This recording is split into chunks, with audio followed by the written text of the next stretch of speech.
다이어트 성적에 큰 진전이 없는 또 다른 이유 중에 하나는 많은 대상자들이 자신이 보고 싶은 것만 보고 듣고 싶은 것만 들으려는 습성입니다. 이건 프로젝트를 진행하며 발견하게 된 사실인데 생각보다 심각한 문제로 대두되고 있죠. 이런 문제를 만드는 가장 큰 원인은 바로 음식에 갖는 애착 때문인데 과체중인 사람들에게서 가장 먼저 공통적으로 발견되는 습성이에요. 이제 이런 애착은 개그 프로에서 단골 소재로 사용할 만큼 가볍게 웃으며 즐길 수 있는 대중적인 일이 돼버렸지만 난 결코 웃을 수가 없어요. 누구라도 자신은 그런 애착은 없다며 자신있게 얘기하겠지만 그 증상은 무의식적으로 나오기 때문에 자신도 알아차리기 힘들어요. 이런 현상은 다이어트에 관련된 카페나 모임 같은 곳에서 쉽게 확인해 볼 수 있는데 말하자면 어떤 특정 음식을 먹지 말라는 경고성의 정보는 많은 사람들이 외면하고 기피해서 인기가 없는 반면 어떤 특정 음식이 감량에 도움이 된다며 실컷 먹어도 좋다는 정보에는 사람들이 우르르 몰리며 여러와 같은 성원과 공감을 보낸다는 거예요. 당장 커피의 유해성이나 밀가루의 장 누수만 검색해봐도 이미 검증된 확실한 정보들이 나오지만 조회수나 방문자 수가 적어서 인기가 없는 반면 무슨 커피가 몸에 좋다거나 어떤 빵이 살이 안 찐다는 등 전혀 검증되지도 않은 영상이나 정보들에는 방문자 수가 믿겨지지 않을 만큼 폭발적인데 이건 양쪽의 조회수만 비교해봐도 금방 확인할 수가 있죠. 이만큼 우리는 무언가를 먹을 수 있다는 정보에 대해서 어떤 검토 과정이나 별 의심 없이 쉽게 받아들이고 있습니다. 진실보단 본능을 먼저 보고 싶어 하는 거죠. 심지어 어떤 사람은 나에게 10장이 넘는 연구자료까지 출력해온 사람도 있었는데 이런 경우 충분히 이해는 되지만 애써 끝까지 정색한 표정을 유지해야 하는 일이 여간 힘든 일이 아닐 수 없습니다. 그리고 그런 상황들은 보통 나의 한마디에 결국 망연자실한 표정을 지으며 돌아가는 상황으로 마무리되곤 합니다.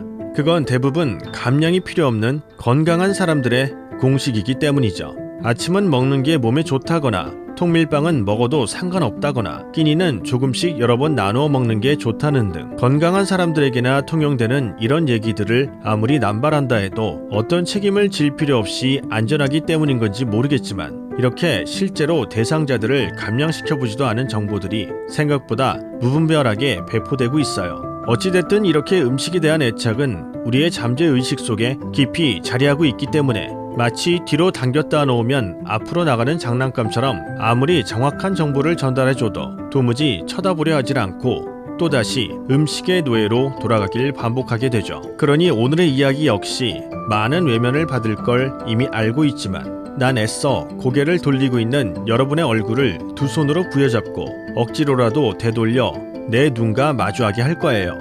내 통계상으론 이 영상을 보는 사람 중에 최소 5%는 탈출할 수 있는 가망이 있기 때문입니다.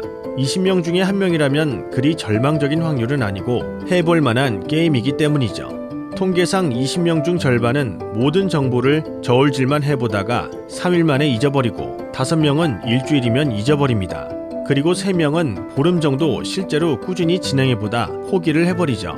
언제나 꼭 1명 정도는 정말 열심히 수동적으로 따라오지만 능동적인 공부를 게을리해서 크게 한번 감량하고 난 뒤 다시 예전으로 돌아가버리는 반짝 스토리를 만들고 사라집니다. 나머지 생존한 최후의 1명은 굳이 설명하지 않도록 할게요. 물론 이 채널에선 나의 이런 통계들이 무너지길 바라는 마음이지만 확률은 꼭 참고해두기 바래요. 여기서 반드시 알아둬야 할 중요한 한 가지는 알아야 빠진다는 겁니다. 예전에 어떤 한 대상자와 힘겹게 서로 씨름을 해가며 식습관을 고치는 트레이닝을 할 때는 안 빠지던 체중이 지식과 원리를 알려주고 나니 그때서야 빠지기 시작했다는 통계가 있습니다. 지식과 원리를 알게 되니 스스로 통제할 수 있는 습관이 생기는 것이죠. 가령 우리 몸을 젊어지게 하는 성장 호르몬이 유일하게 공복일 때만 분비된다는 사실을 알려주면 그 사람에게 단식은 그 순간부터 서로 힘겹게 씨름을 해야 하는 고통이 아니라 언제든 스스로 할 수 있는 즐거움으로 변하게 되는 것과 같습니다. 우리가 귀찮아도 자기 전에 양치질을 할 수 있는 건 그렇게 해야 치아가 썩지 않는다는 지식이 있기 때문에 가능한 것과 같습니다.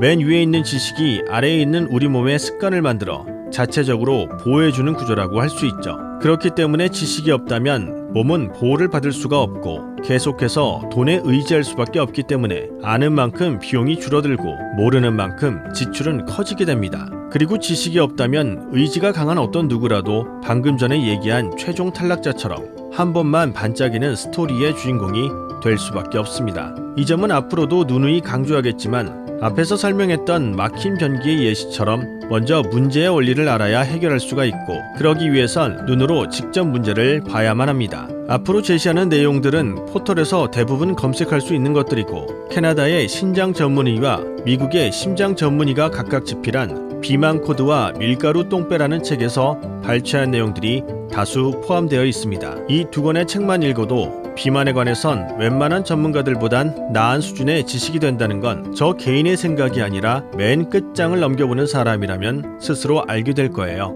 가장 먼저 소득 수준과 비만의 상관관계에 대한 흥미로운 통계가 있는데, 소득 수준이 낮은 빈곤층일수록 비만율이 훨씬 높게 나온다는 것입니다. 그래서 각각 섭취하는 음식을 비교해봤는데 가장 두드러진 차이점은 밀가루처럼 값이 싼 정제된 탄수화물이라는 것이죠. 빈곤층은 값이 싼 밀가루 음식을 거의 주식으로 먹었지만 그 대신 비만을 얻게 됐고, 이런 패스트푸드는 바쁜 현대인들의 상황과 기가 막히게 맞아떨어지면서 언제부턴가 우리 식생활에 널리 보편화되기 시작했는데, 이때 비만율도 같이 가파르게 상승했습니다. 또 다른 문제는 갈수록 우리가 섭취하는 음식물의 영양분이 점차 감소되고 있다는 거예요. 하버드 대학과 도쿄 대학이 연구한 바로는 지구 온난화로 인해 쌀, 밀과 같은 주곡 작물들이 단백질을 비롯한 대부분의 영양 가치가 현저히 줄어들었다는 결과가 보고됐죠. 이 문제는 농약으로 인한 토양 오염도 원인이 되는데, 문제는 이렇게 작물들의 영양분이 감소하게 되면 섭취하는 우리 몸은 부족한 영양분만큼 더 큰 배고픔을 만들어낼 수밖에 없게 되고,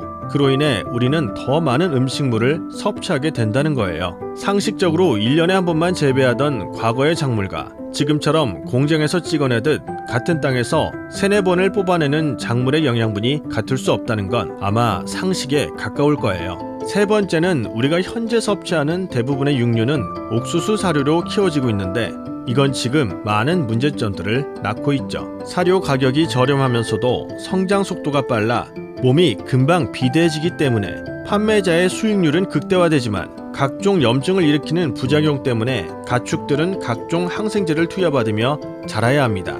거기다 더 빨리 키우기 위한 성장 촉진제는 덤이라고 볼 수 있는데, 이런 육류를 섭취하는 인간의 몸 역시 빠르게 비대해지는 상관관계에 대해서 많은 연구가 진행 중이에요. 재미있는 건 애완견이 크게 대중화되면서 동시에 옥수수 사료가 보급되기 시작했는데, 그 뒤로 반려견의 비만율이 급상승했다는 것이죠. 훨씬 더 심각한 얘기들이 많지만 음식 얘기는 여기까지만 하겠습니다. 모두 나름 어느 정도 안 좋다는 정도로만 알고 있었겠지만 막상 이렇게 실체를 뒤집어 놓으니 듣기 거북하거나 불편할 수도 있을 거예요. 저 역시 조사하면서 내내 적지 않은 메스꺼움을 느껴야만 했으니까요. 하지만 나와 똑같은 음식을 먹어야 하는 가족들을 생각한다면 최소한 음식이 어떻게 어떤 방향으로 흘러가고 있는지 이젠 한 명 정도는 감은 눈을 떠서 파악 정도는 하고 있어야 합니다. 이 모든 것들이 그저 단순히 몸에 좀 안 좋은 정도가 아니라 우리 온몸에 덕지덕지 달라붙은 지방부터 더 나아가 각종 암의 원흉이 되기 때문이죠. 종합하자면 현재 거의 모든 음식물은 오염이 된 데다 영양분마저 현저히 감소됐기 때문에 우린 지금 단지 허기만을 채우기 위해 실체가 없는 텅 빈 어상을 먹고 있는 것과 다름이 없다고도 볼 수 있어요.